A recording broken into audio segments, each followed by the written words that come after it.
je vais changer de casquette. Je vais prendre ma casquette de responsable du SAMU Urgence du CH Agen-Nérac et récemment responsable du service des urgences de Marmande.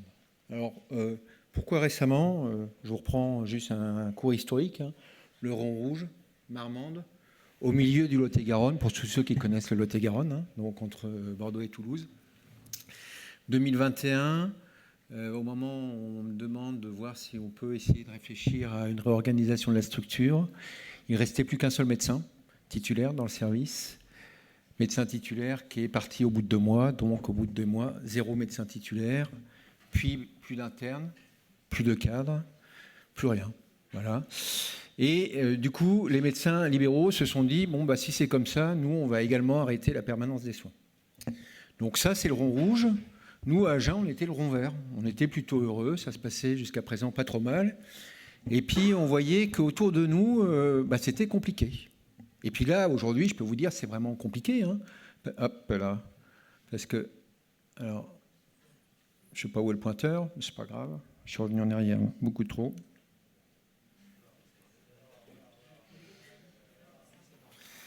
Voilà. Donc c'est devenu beaucoup plus compliqué pour revenir, parce qu'en gros, tous les établissements qui sont autour de notre territoire sont en situation précaire avec des fermetures alternatives.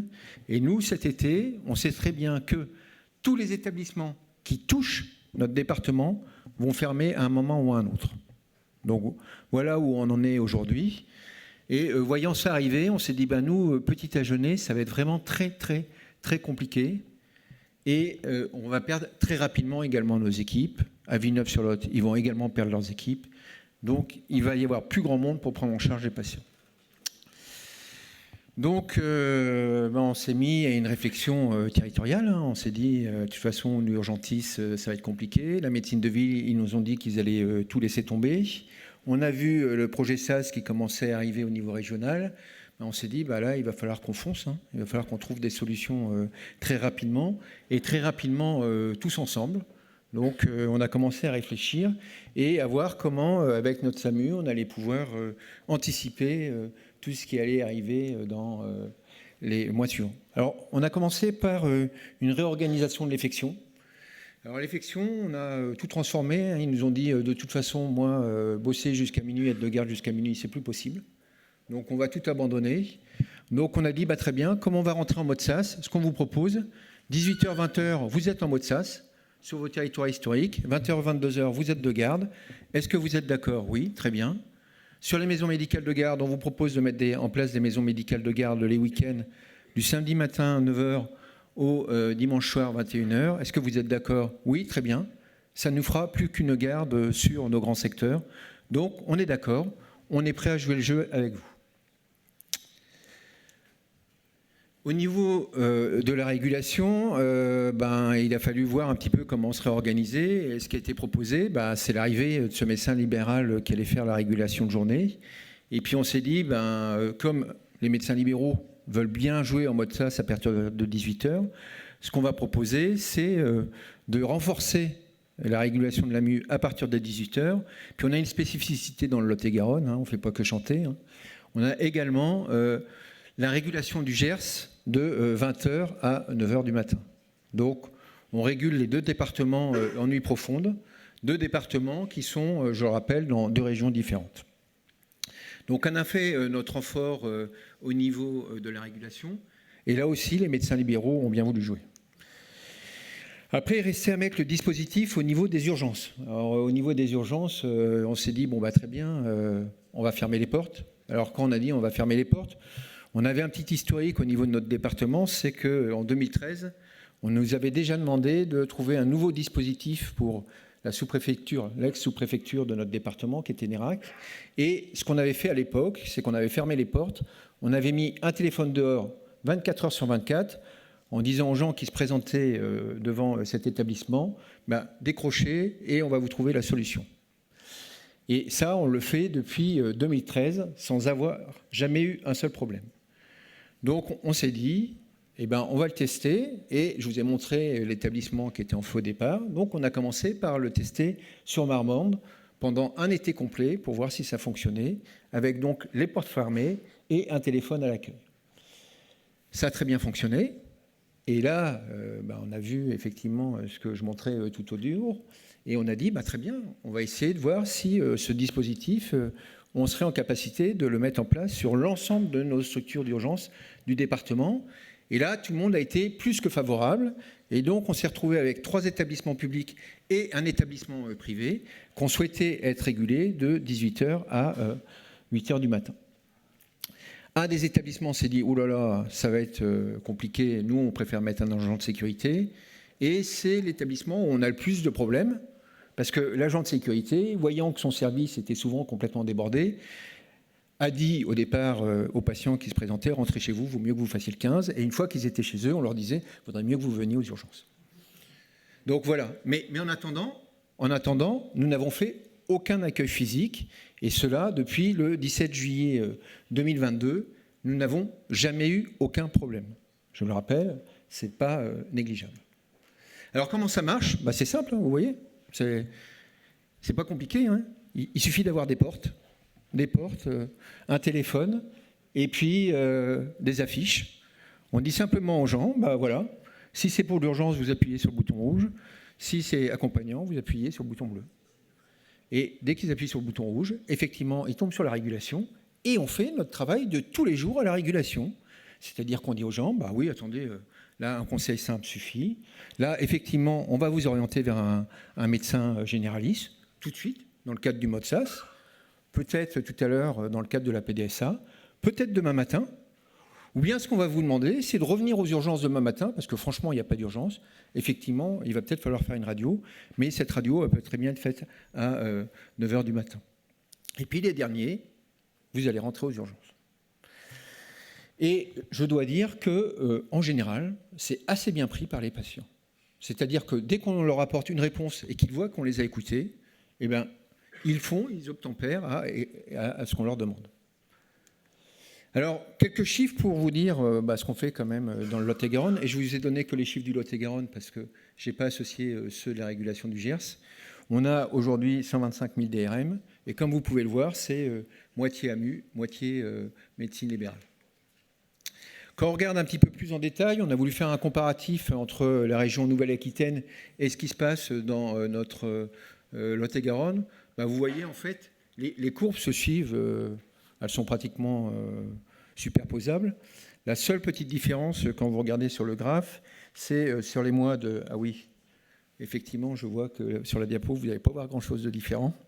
Mais en gros, ce qui se passe, c'est que sur août, septembre, octobre, on voyait une augmentation de l'activité des médecins de l'AMU par rapport aux médecins libéraux.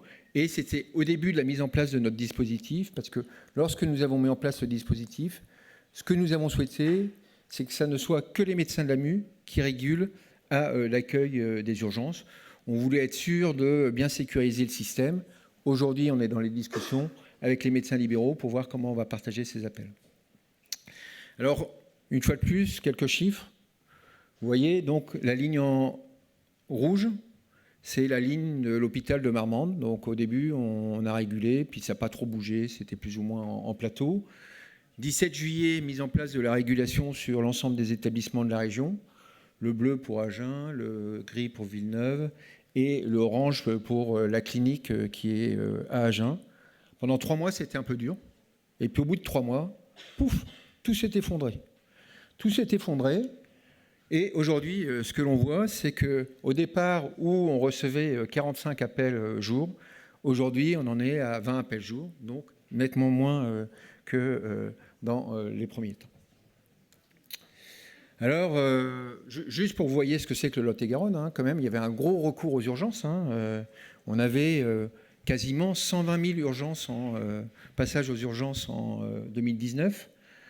En 2021, on en a eu 111 000. Et puis cette année, on en a en 2022, on en a eu un peu moins. Et puis probablement qu'en 2023, on en aura même beaucoup moins parce qu'on a mis en place cette régulation. Et au-dessus, je vous ai mis les chiffres de la région Nouvelle-Aquitaine, où par contre, au niveau de la Nouvelle-Aquitaine, ça ne cesse d'augmenter.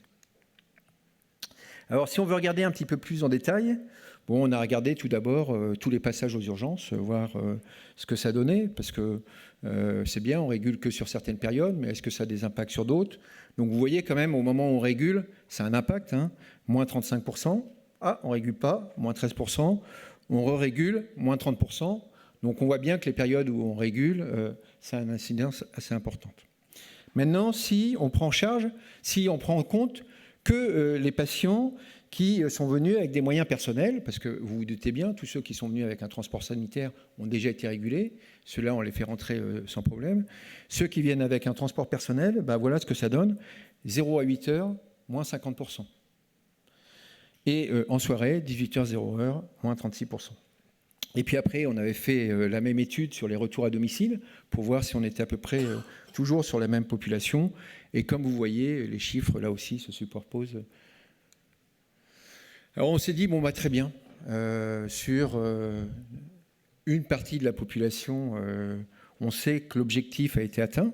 Et je rappelle, hein, on donne une réponse aux patients. Hein, on ne leur dit pas, toi tu ne rentres pas, ils ne se prennent pas un coup de taser. Hein, on leur dit, voilà, on va vous orienter vers une solution qui nous semble adaptée, comme on le fait toujours au niveau du SAMU. Et donc on a voulu regarder si, pour les autres, ça avait une incidence. Quand on regarde les transports sanitaires, les SAV, ambulances, SMUR, ça n'a strictement rien changé. On a toujours les mêmes.